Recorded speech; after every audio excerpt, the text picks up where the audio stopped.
हमें काले हैं तो क्या हुआ दिल वाले हैं, हमें काले हैं तो क्या हुआ दिल वाले हैं। ये गाना आप नहीं, फिजिक्स गाएगा आपके लिए, अगर फिजिक्स का ये ट्रिक आपको मालूम है, क्योंकि अभी तक class 12th board JEE Main and NEET में 10 से ज्यादा क्वेश्चंस इस ट्रिक पे आ चुके हैं आरएलसी सर्किट से रिलेटेड। तो सबसे पहले आपको कॉन्सेप्ट समझना पड़ेगा और फिर नीट 2025 के कॉम्प्लिकेटेड क्वेश्चन 1 मिनट के अंदर आप करके दिखाओगे।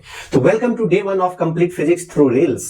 तो चलिए सबसे पहले आपको समझाते हैं कि रिएक्टेंस क्या होता है, रेसिस्टेंस क्या होता है। जैसे अगर इस ट्रक पे बालू भरा हुआ है और ये ट्रक आगे की तरफ बढ़ रहा है, जब तक रोड स्मूथ रहेगा इस पे कुछ भी दिक्कत नहीं, ये चलता चला जाएगा। लेकिन जैसे ही गड्ढा आएगा, रोड में रेसिस्टेंस रहेगा, जैसे ये हिलेगा डुलेगा, यहां से बालू गिरना स्टार्ट हो जाएगा। वैसे ही जैसे ही करंट फ्लो करते रहता है स्मूथली, जहां पे भी उसे रेसिस्टेंस मिलता है वहां पे क्या होना स्टार्ट हो जाता है, वोल्टेज का ड्रॉप होना स्टार्ट हो जाता है। अब कैले-इंडला का मीनिंग क्या है और कैसे इसको याद रखना है। कैले-इंडला करंट आपको बोलता है CA4 capacitor, LE4 leading, IND4 inductor, LA4 lagging. यानी कैपेसिटर का करंट लीडिंग होना चाहिए और इंडक्टर का करंट लैगिंग होना चाहिए।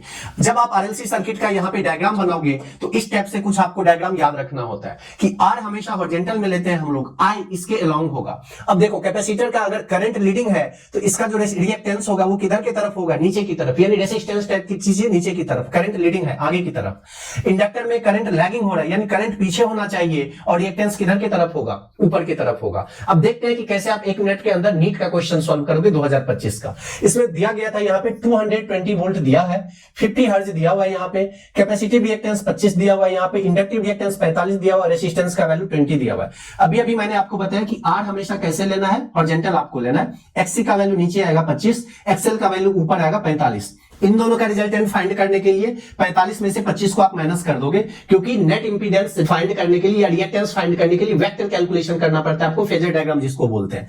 तो 20 तो हॉरिजॉन्टल में रहेगा, वर्टिकल डायरेक्शन में आपके पास कितना हो गया, ऊपर की तरफ 20 हो गया। जब आप रिजल्टेंट फाइंड करोगे तो जेड आएगा यहाँ पे और ये कितना हो जाएगा 20√2। अब यहाँ पे करंट का वैल्यू आपको फाइंड करना था, current is equal to V/Z होता है, जो आप 2/220 डिवाइडेड बाय 20√2 कर दोगे। इजी कैलकुलेशन के लिए ऊपर नीचे √2 से मल्टीप्लाई कर दो, नीचे 2 हो गया, ऊपर √2 हो गया, 0 से 0 कैंसिल, 2 से कैंसिल 11 और यहां पे फिर कैंसिल करोगे 5.5 हो जाएगा। √2 का वैल्यू होता है 1.414, अगर आप इसको मल्टीप्लाई करोगे तो ये 7.8 के अप्रॉक्स आ जाएगा। अब 4 ऑप्शन में से 2 ऑप्शन तो आप पहले एलिमिनेट कर सकते हो, लेकिन 2 ऑप्शन में एंगल भी दिया हुआ है सेम के साथ। तो एंगल फाइंड करना काफी इजी काम है। आपको पता है कि tan theta equal to perpendicular by base होता है, 20/21 आ गया, यानी थीटा इक्वल टू 45। तो यहां पे आपके पास ऑप्शन नंबर क्या आ गया, डी। तो हो गया ना 1 मिनट के अंदर ये क्वेश्चन सॉल्व। यूं ही आप परेशान हो रहे थे कि नीट एग्जामिनेशन में हार्ड क्वेश्चन आया था। मिलते फिर नेक्स्ट वीडियो में। Wish you all the best. Video को लाइक, चैनल को सब्सक्राइब जरूर कर लेना।